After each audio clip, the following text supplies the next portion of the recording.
India stands as one of the fastest-growing economies on the planet. But right now, that momentum is colliding with two massive, completely uncontrollable external forces: geopolitical conflict and the weather. The International Monetary Fund just adjusted its outlook. They've cut India's GDP growth forecast for the 2026-27 financial year down to 6.4%. According to the IMF's senior resident representative for India, Ranil Salgado, this downgrade comes down to two specific downside risks. First, the expanding war in the Middle East. Second, an unpredictable monsoon season. A 10 basis point drop might sound small on paper, but when applied to one of the world's most critical economic engines, it represents billions of dollars in lost output and a very real stress test for global supply chains. Global crude prices have been fluctuating wildly. With the expanding conflict in the Middle East, generating fresh threats around Saudi Arabia and the Strait of Hormuz, the market is pricing in the fear of major supply disruptions. India imports almost 80% of its crude oil, leaving it exposed to global price spikes. This creates a brutal chain reaction. High oil prices drive up diesel costs, increasing shipping rates and passing that extra cost to the consumer. You can see this dependency in the physical infrastructure. Every truck hauling goods across the country is pulling from a fuel supply chain heavily reliant on foreign imports. This dynamic acts as a strict governor on India's industrial growth. Domestic policy can only do so much when the economy runs on imported energy. The second shock comes from the sky. This is an El Niño year, a weather pattern that delayed the monsoon season and weakened overall rainfall. India's massive rural economy lives and dies by those rains. Without adequate water, the agricultural sector grinds to a halt, directly threatening national crop yields. Looking at this dual-axis graph, you see the direct inverse relationship.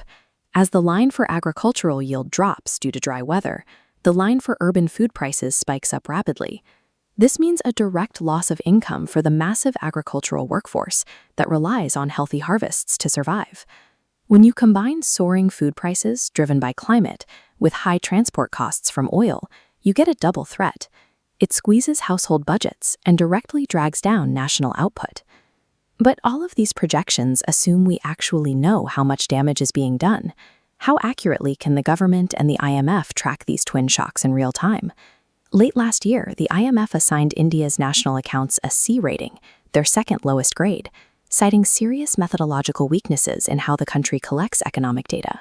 The current system leans heavily on an outdated base year from a decade ago, and it relies too much on wholesale price indices that don't capture the modern reality of consumer spending. The Indian government is already tackling this, overhauling their statistics to use 2022-23 as a new base year and introducing better data tracking. But those revised numbers won't be fully released until the end of 2026. This creates a critical blind spot. India's current impressive GDP figures are built on an outdated tracking system. Until the underlying math is fully updated, the true severity of the dual oil and weather shocks remains obscured. This chart shows the optimistic path. If geopolitical mediation succeeds in lowering oil prices and late rains manage to save the crops, the IMF predicts India's GDP will bounce back up to a robust 6.7% by 2027-28. But the worst-case scenario flips that entirely. An escalating Middle East war could suddenly choke off critical energy supplies at the exact same moment a failed monsoon triggers a devastating domestic food crisis. India has incredibly strong internal fundamentals, but the reality of its energy needs and agricultural makeup leaves its economy structurally tethered to global energy markets and unpredictable seasonal weather patterns. Do you think India's internal growth engines are strong enough to outpace these global shocks over the next few years? Let me know your take in the comments below, and thanks for watching.